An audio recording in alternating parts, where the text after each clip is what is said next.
જય જગન્નાથ મિત્રો, અષાઢી બીજ એટલે કે અષાઢ મહિનાની શુક્લ પક્ષની દ્વિતીયા તિથિ.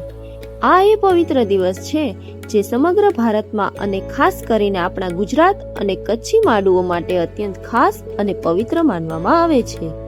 ઓડિશાના પુરી પછી આપણા અમદાવાદમાં નીકળતી રથયાત્રા આખા વિશ્વમાં પ્રખ્યાત છે. પણ શું તમે ક્યારે વિચાર્યું છે કે વર્ષમાં ફક્ત આ એક જ દિવસે ભગવાન નગર ચર્ચાએ કેમ નીકળે છે અને આ ત્રણેય રથો પાછળનું રહસ્ય શું છે? જો નથી જાણતા તો આ વિડિયો અંત સુધી જરૂર જોજો.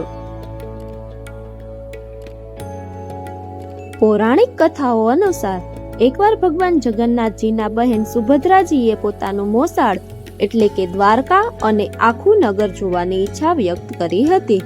બહેનની આ ઈચ્છા પૂરી કરવા માટે ભગવાન જગન્નાથ અને મોટાભાઈ બલભદ્રએ તેમને રથમાં બેસાડીને આખું નગર ફેરવ્યું હતું.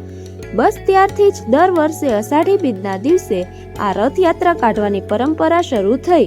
આ એકમાત્ર એવો દિવસ છે જ્યારે ભગવાન પોતે પોતાના ગર્ભગૃહમાંથી બહાર આવીને પોતાના ભક્તોને દર્શન આપવા સામેથી આવે છે. આ રથયાત્રામાં એક રથ નથી હોતો, પરંતુ 3 અલગ અલગ સુંદર સજાયેલા રથો એક પછી એક આગળ વધે છે. પહેલો રથ સૌથી આગળ મોટાભાઈ બલભદ્રજીનો રથ હોય છે. તેને તાલધ્વજ કહેવામાં આવે છે. આ રથ લાલ અને લીલા રંગના કપડાથી સજાવવામાં આવે છે. બીજો રથ મધ્યમાં બહેન સુભદ્રાજીનો રથ હોય છે, જેને પદ્મધ્વજ કહેવામાં આવે છે. આ રથ કાળા અને લાલ રંગનો હોય છે. ત્રીજો રથ સૌથી છેલ્લે આપણા વહાલા કાળિયા ઠાકોર એટલે કે ભગવાન જગન્નાથજીનો રથ હોય છે, જેને નંદીઘોષ કહેવાય છે. આ રથ લાલ અને પીળા રંગના કપડાથી શોભતો હોય છે. શાસ્ત્રો મુજબ જે ભક્ત આ રથના દોરડાને સ્પર્શ કરે છે તેના અનેક જન્મોના પાપ ધોવાઈ જાય છે. રથયાત્રા સિવાય અષાઢી બીજનું બીજું મોટું મહત્વ એ છે કે આ દિવસથી કચ્છી નવું વર્ષ શરૂ થાય છે. કચ્છી માડુઓ એકબીજાને અષાઢી બીજ જો જોહાર કહીને નવા વર્ષની શુભકામનાઓ પાઠવે છે.